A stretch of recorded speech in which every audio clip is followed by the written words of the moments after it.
Mr. Lezhava, thank you for taking our questions and talking to the checkpoints. You know that Fitch downgraded 3 Georgian banks' support ratings on resolution framework recently, and they explain it that this resolution framework means that government bailouts, although still possible, can no longer be relied upon.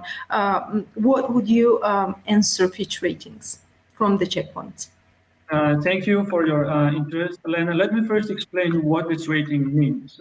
So this is a support rating that is a sub-component of overall assessment of bank ratings. It has no impact on the overall rating of the banks because the viability rating, which is a standalone assessment of a bank, is higher than the support rating. And the overall rating will be determined by the higher of the two. So this assessment was not performed on specific banks. It was the assessment of the government support probability, and Fitch thinks that government support is lower, but it's not impacting the overall rating. Now, it is important to note that this assessment of Fitch is somewhat different from other market players, including Moody's, for example, who state and believe that this reform has reduced the contagion risk from bank to bank. It has reduced the loss probability for creditors, and government support still remains high. Probability of government support. This is quite different from what other rating agencies and very different state. Yes, let me also say a couple of words about resolution reform, what it entails, and what are our expectations, how to use it. So first of all, this reform was in the plan, in the roadmap years ago, already in 2015. International Monetary Fund gave us the recommendation to work on this reform. So it was a scheduled reform, and it was not triggered by a certain event or a pandemic. It was started much before.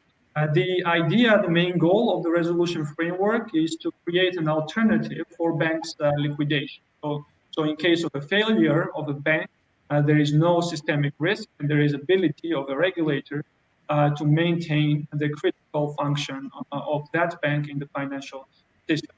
And one of the main basic pillars of this regulation assumes that there should be no creditor worse off under the resolution regime than he or she would be under the liquidation. Now, what Fitch's assessment is based on is, on one hand, this reform, and on the other hand, high dollarization of Georgian banking sector. And Fitch states which is not a new thing either, right? This is not a new thing either. High dollarization rate. Yes, dollarization is not new, but this is the thinking process that Fitch is going. But to counter that argument, there are a few things to be considered. First, as you mentioned, dollarization is not new for Georgia. It has been here for years, and we'll be mentioning about its challenges. Second, before the adoption of this regulation, government support was illegal. So Georgian government was not able to invest in the equity of the banks. Third, before the adoption of the resolution framework, there was no alternative to the liquidation regime. Now, this framework creates a new alternative of liquidation. And finally, compared to the EU regime that requires bail-in of the creditors, which means either the write-off of the debt or conversion into equity.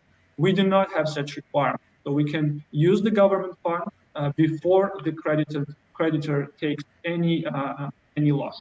Okay, my last question, since this is still called downgrade, although it is a bank support rating, but still this word during the pandemic is quite harsh.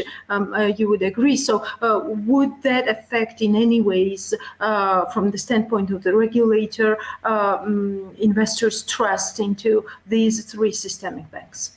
Mm-hmm. We believe that this will have no major material impact on investor views, and this is because of several reasons. First, this rating does not reflect on banks' standalone rating. It is the support rating, which is a subcomponent, and the overall soundness of the bank is not. Second, the investors of our banks are quite sophisticated. They know this reform. In many cases, these investors are IFIs, international financial organizations, who have themselves positively assessed this reform. And finally, the assessment of Fitch is not in line with the assessment of other reputable players such as Moody's, IMF, and others. So all this makes us think that overall, this report will have no material impact. Thank you so much, Vice Governor, for answering and taking our questions. Thank you. Brilliant.